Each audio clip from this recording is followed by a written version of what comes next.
ക്രൂശിക്കപ്പെട്ട ക്രിസ്തുവിനെ പ്രസംഗിക്കുന്നു. ദൈവ തിരുനാമത്തിന് മഹത്വം ഉണ്ടാകട്ടെ. ഉൽപ്പത്തി പുസ്തകം 8-ാം അധ്യായം 21-ാം വാക്യം നോഹ ദൈവത്തിന് യാഗമർപ്പിച്ചതിനെ സൂചിപ്പിക്കുന്ന വാക്യമാണ്. ജലപ്രളയം കഴിഞ്ഞ് നോഹ വെളിയിൽ വന്നു. നോഹയും കുടുംബവും പെട്ടകത്തിനുള്ളിൽ നിന്ന് പുറത്തു വന്നു. ദൈവത്തിന് യാഗമർപ്പിച്ചു. സൗരഭ്യവാസനയുള്ള, സുഗന്ധവാസനയുള്ള യാഗമർപ്പിച്ചു എന്നതിനെക്കുറിച്ചാണ് ഉൽപ്പത്തി പുസ്തകം 8-ാം അധ്യായം 21-ാം വാക്യത്തിൽ നാം വായിക്കുന്നത്. നമുക്ക് വായിച്ചു കേൾക്കാം. യഹോവ സൗരഭ്യവാസന മണത്തപ്പോൾ യഹോവ തൻ്റെ ഹൃദയത്തിൽ അരുളി ചെയ്തത്, ഞാൻ മനുഷ്യന് നിമിത്തം ഇനി ഭൂമിയെ ശപിക്കയില്ല.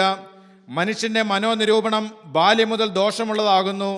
ഞാൻ ചെയ്തതുപോലെ സകല ജീവികളെയും ഇനി നശിപ്പിക്കയില്ല.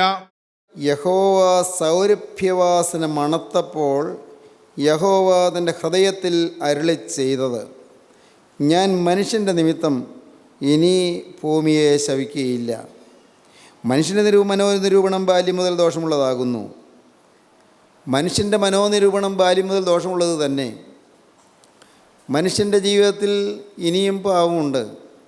മനുഷ്യന് പാപം ചെയ്യാനേ സാധിക്കുകയുള്ളൂ. പാപം മനുഷ്യജീവിതത്തിൽ നിറഞ്ഞു നിൽക്കുകയാണ്. മനോനിരൂപണമൊക്കെയും പാപമാണ്. മനസ്സിലെ വിചാരങ്ങളൊക്കെയും പാപമാണ്.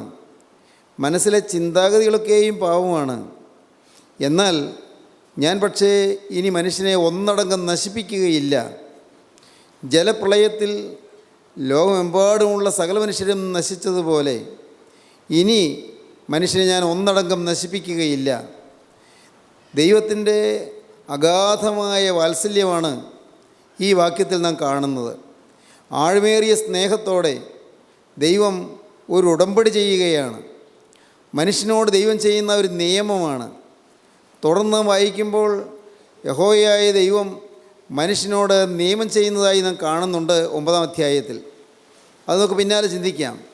ഇവിടെ ദൈവം തൻ്റെ ഹൃദയത്തിൽ അരുളി ചെയ്തു എന്നാണ് നാം കാണുന്നത്. ദൈവം തൻ്റെ ഹൃദയത്തിൽ അരുളി ചെയ്തു എന്ന്.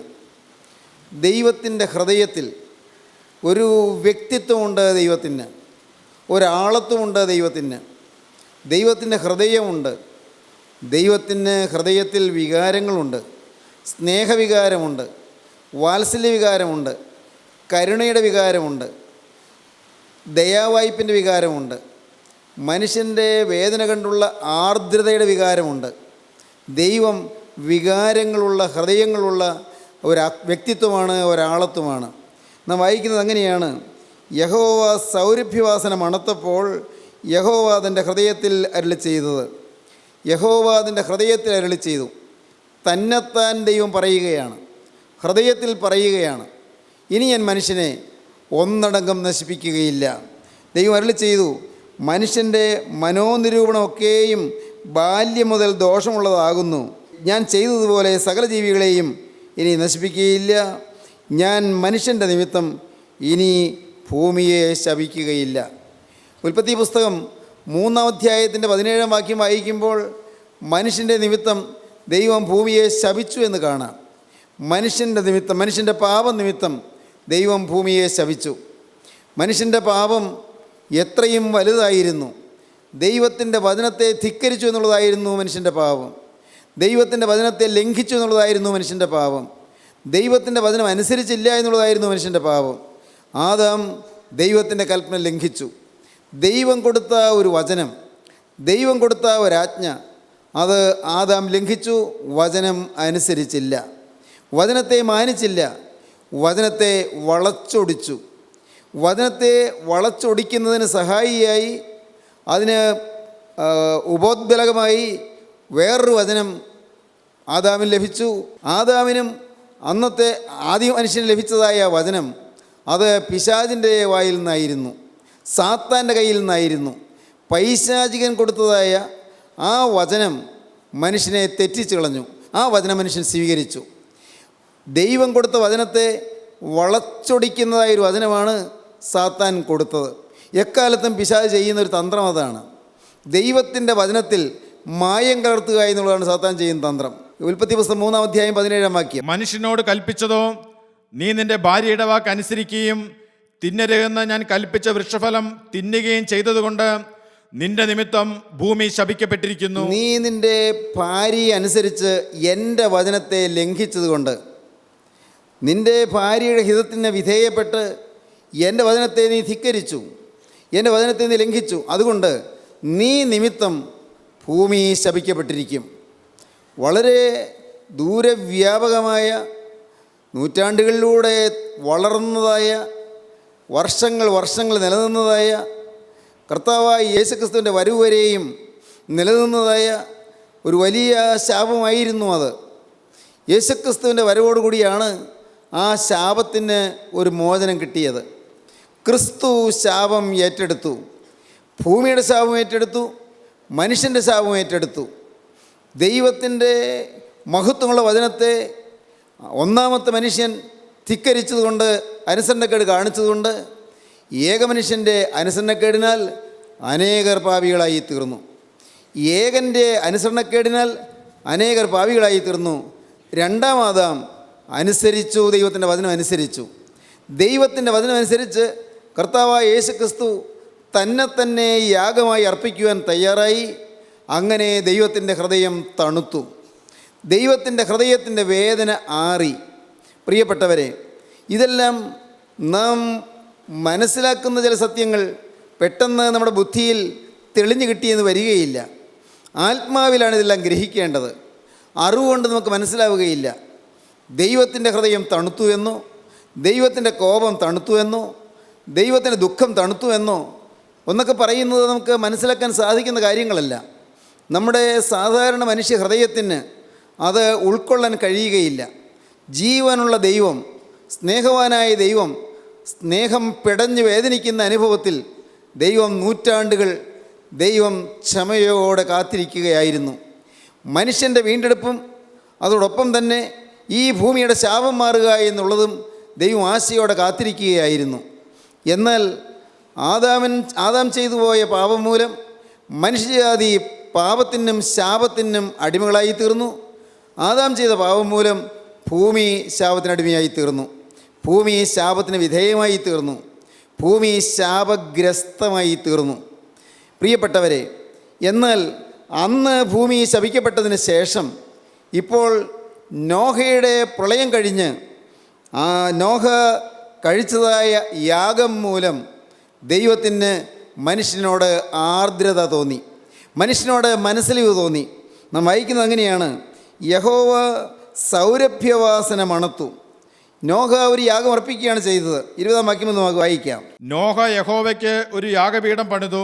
നോഹ യഹോവയ്ക്ക് ഒരു യാഗപീഠം പണിതു.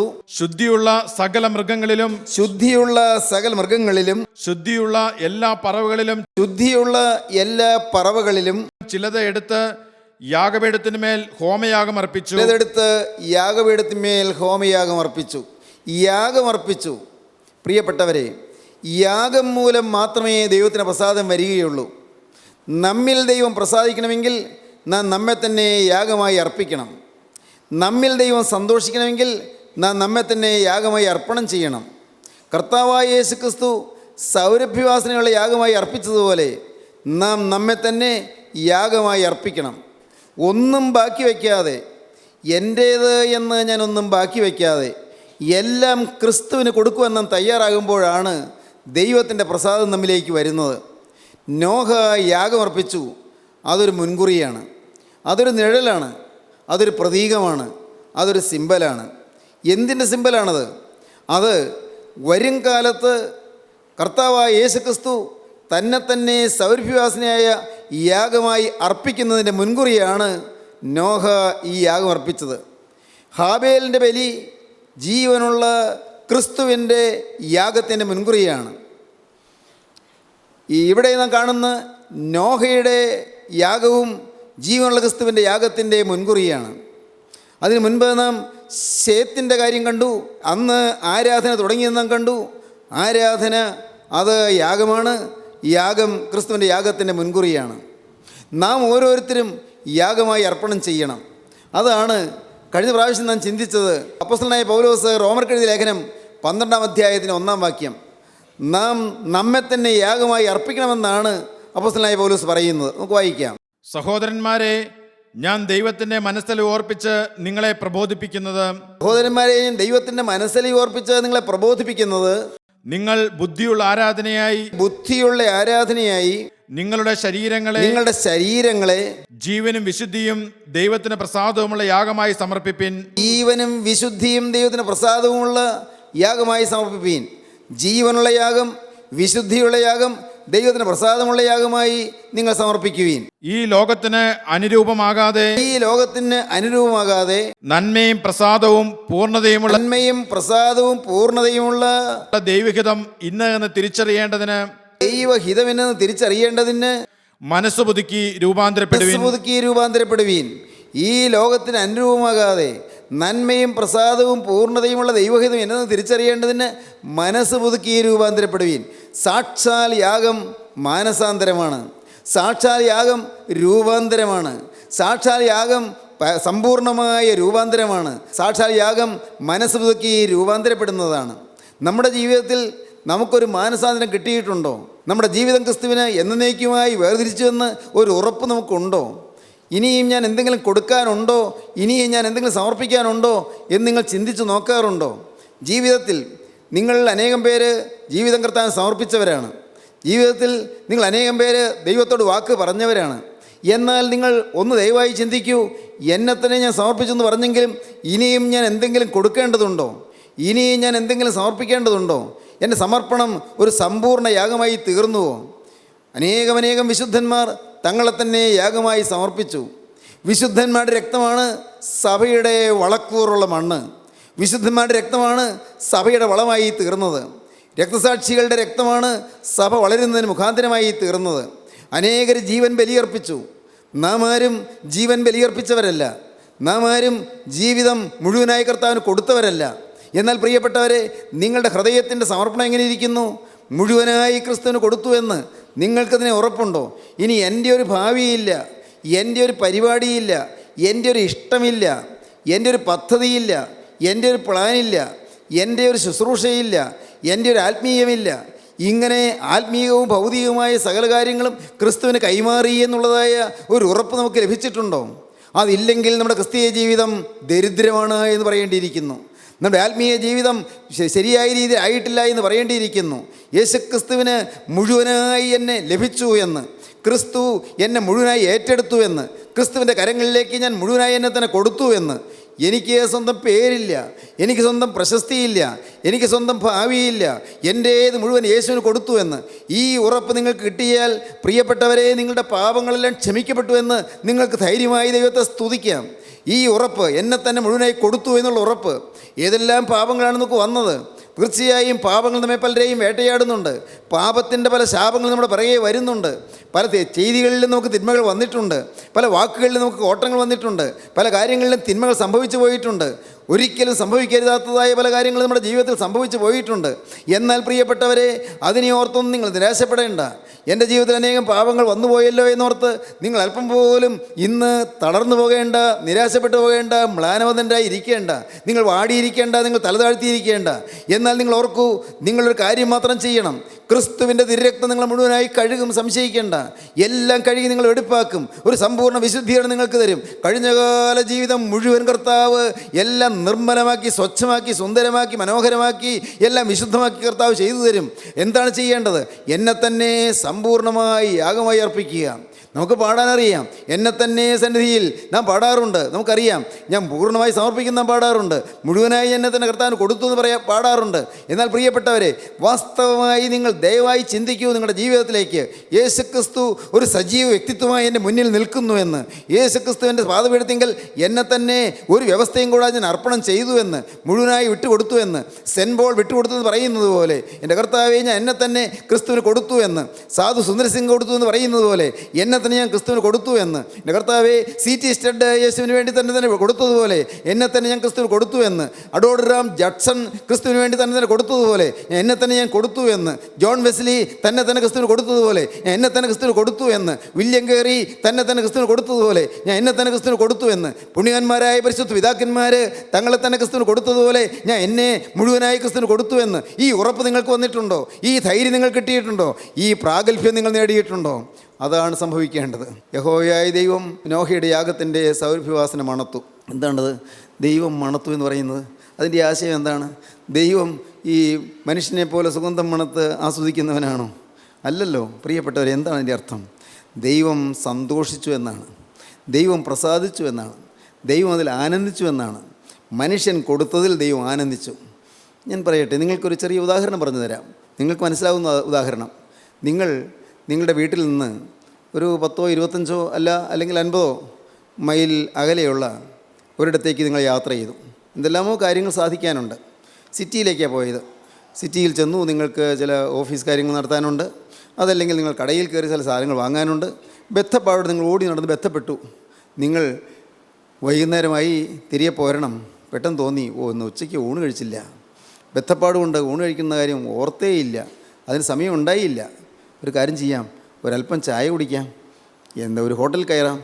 ഹോട്ടൽ കയറി, നല്ലൊരു ഹോട്ടൽ, വളരെ നല്ല ഹോട്ടലാണ്, നല്ല മനോഹരമായ ഇരിപ്പിടങ്ങൾ, നല്ല സുന്ദരമായ തറ, നല്ല അതിലകത്ത് സാധനങ്ങൾ വെച്ചിരിക്കുന്നതായ അലമാരകളും അതെല്ലാം വളരെ മനോഹരമാണ്. കൊള്ളാം, നല്ല ഹോട്ടൽ. നിങ്ങളവിടെ ഒരിടത്തിരുന്നു. ഭക്ഷണ പദാർത്ഥങ്ങൾ കൊടുക്കുന്നയാൾ നിങ്ങളുടെ അടുക്കൽ വന്നു. വെയിറ്റർ വന്നിട്ട് അദ്ദേഹം ചോദിച്ചു, എന്താ വേണ്ടത്? എനിക്ക് ആദ്യം ഒരു കപ്പ് ചായ വേണം, പിന്നെ എനിക്ക് എന്തെങ്കിലും തിന്നാൻ വേണം. എന്തുണ്ട് തിന്നാൻ താണ്ടി അവിടെ ഇരിക്കുന്ന കബോർഡിലിരിക്കുന്ന എന്തെങ്കിലും ഒക്കെ ഉണ്ടല്ലോ. ആയിട്ടൊരു കാര്യം ചെയ്യൂ, ഒരു കഷ്ണം ഹൽവ എടുത്താൽ മതി, വേറെ കൂടുതലൊന്നും വേണ്ട, പോകാൻ അല്പം തിടുക്കമുണ്ട്. ഒരു കഷ്ണം ഹൽവ. നിങ്ങളത് പറഞ്ഞു. ഉടനെ വെയിറ്റർ അദ്ദേഹം ആദ്യം ചായ എടുക്കാൻ പോകുന്നതിന് മുമ്പ് തന്നെ അത് ചായ ഓർഡർ ചെയ്തിട്ട് അദ്ദേഹം അത് ഉണ്ടാക്കാൻ പറഞ്ഞിട്ട് അദ്ദേഹം ഒരു പ്ലേറ്റ് എടുത്തു. കണ്ടപ്പോൾ തന്നെ മനോഹരമായ നല്ല പ്ലേറ്റാണ്, നല്ല വിലയേറിയ പ്ലേറ്റാണ്. പ്ലേറ്റിൽ ഒരു കഷ്ണം ഹൽവ എടുത്ത് കൊണ്ടുവന്ന് നിങ്ങളുടെ മുന്നിൽ വെച്ചു. ഹൽവ കൊണ്ടുവന്ന് വെച്ചപ്പോൾ നിങ്ങൾ അറിയാതെ കയ്യിലേക്ക് നോക്കി. അപ്പോഴാണ് കണ്ടത് കയ്യിൽ വ്രണങ്ങളുണ്ട്. അത് കൊണ്ടുവന്ന് വെച്ചയാളുടെ കയ്യിൽ വ്രണങ്ങളുണ്ട്. നോക്കിയപ്പോൾ ആ കയ്യിലെ വ്രണങ്ങളിൽ നിന്ന് അത് പഴുത്ത് അല്പം ചലം ഒലിക്കുന്നുണ്ട്. ആ ചലം ഈ സോസറിൻ്റെ അതിൻ്റെ ഒരു അരികത്ത് അല്പം പുരണ്ടിട്ടുണ്ട്. ഹൽവയിലൊന്നും പുരണ്ടിട്ടില്ല, അല്പം അതിൻ്റെ ആ ദുർഗന്ധമുള്ള ചലം പുരണ്ടിരിക്കുന്നു. നിങ്ങൾ അത് കൊണ്ടുവച്ചെങ്കിലും നിങ്ങളത് കഴിക്കുകയില്ല. അതിനകത്ത് അഴുക്കൊന്നും പുരണ്ടിട്ടില്ല, ശരിയാണ്. പക്ഷേ കൊണ്ടുവന്ന് വെച്ച കൈകൾ അഴുക്കുള്ളതാണ്. ആ കൊണ്ടുവന്ന് വെച്ച കൈകളിൽ അഴുക്കുണ്ട്, അതിൽ അശുദ്ധിയുണ്ട്, അതിൽ ചലമുണ്ട്, അതിൽ പഴുപ്പുണ്ട്, അതിൽ കേടുണ്ട്. നിങ്ങൾ ഒന്നും പറഞ്ഞില്ല. നിങ്ങൾ പോയി അതിന് ബില്ല് എത്രയാണ് നിങ്ങൾ ചോദിച്ചു, പെട്ടെന്ന് പൈസ കൊടുത്തു, തൊട്ടില്ല. നിങ്ങൾ വേഗം ഇറങ്ങി നിങ്ങൾ പോരുകയും ചെയ്തു. ഇതൊരു സാധാരണ സംഭവം, നിങ്ങൾക്ക് മനസ്സിലാകുന്ന കാര്യമാണ്. എന്തുകൊണ്ടാണ് അത് കഴിക്കാഞ്ഞത്? ഹൽവ നല്ലതല്ലേ, പ്ലേറ്റ് നല്ലതല്ലേ, ഇരുന്ന കസേര നല്ലതല്ലേ, ഇരുന്ന് കസേരയുടെ മുമ്പിലുള്ള മേശ നല്ലതല്ലേ, ആ കബേർഡ് നല്ലതല്ലേ, എല്ലാം നല്ലത്. പക്ഷേ കൊണ്ടുവന്ന് വെച്ച കൈ അഴുക്കുള്ളതാണ്. പ്രിയപ്പെട്ടവരെ, നിങ്ങൾക്ക് മനസ്സിലായി കാണുമല്ലോ.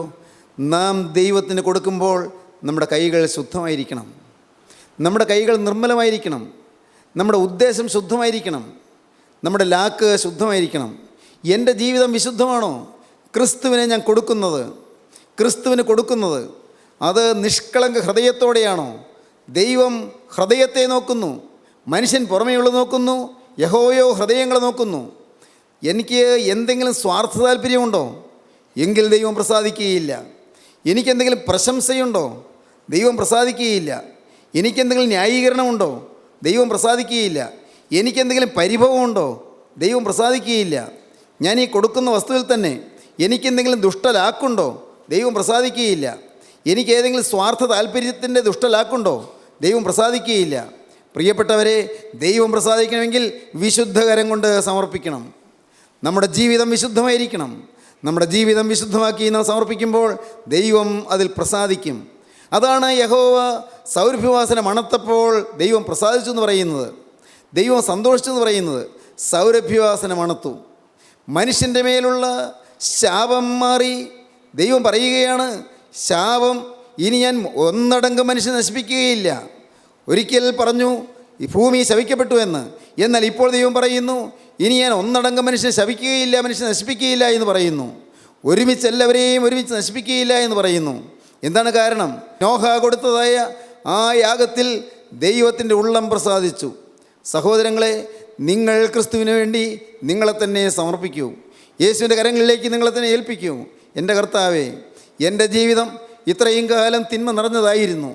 എന്നാൽ ഇന്ന് മുഴുവനായി സമർപ്പിക്കുവാൻ ഞാനിതാ ഒരു തീരുമാനമെടുക്കുന്നു. പ്രിയപ്പെട്ടവരെ, ആദ്യം പറഞ്ഞത് വീണ്ടും ഞാൻ ആവർത്തിച്ച് പറയുകയാണ്. ആർക്കെല്ലാം പാപങ്ങളുണ്ടോ, ഏതെല്ലാം പാപങ്ങൾ നിങ്ങൾ കുടുങ്ങിക്കിടക്കുന്നോ, നിങ്ങൾ കോപാക്രാന്തരായി എന്തെങ്കിലും ചെയ്തു പോയിട്ടുണ്ടോ, കോപിച്ച് ജ്വലിച്ചെന്തെങ്കിലും സംസാരിച്ചു പോയിട്ടുണ്ടോ, വാശിയും വൈരാഗ്യവും പിണക്കവുമായി ആരോടെങ്കിലും പെരുമാറിപ്പോയിട്ടുണ്ടോ, നിങ്ങൾ പണസംബന്ധമായ ക്രമക്കേടുകൾ നടത്തിയിട്ടുണ്ടോ? പ്രിയപ്പെട്ടവരെ, നിങ്ങളുടെ കുടുംബജീവിതത്തിൽ സൗഖ്യവും സ്നേഹവും സമാധാനവും ഐക്യവും നിലനിന്നിട്ടുണ്ടോ? നിങ്ങളുടെ ജീവിതം സ്നേഹം നിറഞ്ഞതായിരുന്നുവോ? നിങ്ങൾ നിങ്ങളുടെ ഭാര്യയെ സ്നേഹത്തോടെ കാണുകയും നിങ്ങൾ ആദരിക്കുകയും മാനിക്കുകയും ചെയ്തിട്ടുണ്ടോ?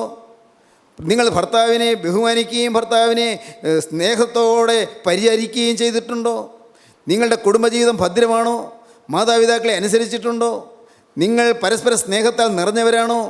നിങ്ങൾക്ക് തമ്മിൽ സ്നേഹമുണ്ടെങ്കിൽ നിങ്ങളുടെ ശിഷ്യന്മാരെന്ന് എല്ലാവരും അറിയും.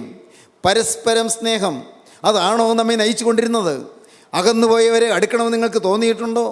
ഭിന്നിച്ചു പോയവരെ ഒന്നിക്കണമെന്ന് തോന്നിയിട്ടുണ്ടോ? പിണങ്ങിപ്പോയവരെ ഇണങ്ങണമെന്ന് തോന്നിയിട്ടുണ്ടോ? പ്രിയപ്പെട്ടവരെ, ആരെങ്കിലും നിങ്ങളോട് തെറ്റ് ചെയ്തെങ്കിൽ അവരോട് ക്ഷമിക്കണമെന്ന് തോന്നിയിട്ടുണ്ടോ? ഇന്നും ക്ഷമിക്കാൻ മനസ്സിലാതെയാണോ നിങ്ങൾ ഇരിക്കുന്നത്? ഇന്ന് നിങ്ങളുടെ ഹൃദയത്തിൽ ആരോടെങ്കിലും പകയും വിദ്വേഷവും കുമിഞ്ഞുകൂടി ഇരിക്കുന്നുവോ? സ്നേഹിതരെ, എങ്കിൽ നിങ്ങൾ സമർപ്പിക്കുന്ന ദൈവം കൈക്കൊള്ളുകയില്ല. ഇതെല്ലാം ക്ഷമിച്ചു തരും. നിങ്ങളൊരു കാര്യം ചെയ്യണം. കർത്താവേ, എനിക്ക് മറ്റൊന്നും അറിഞ്ഞുകൂടാ.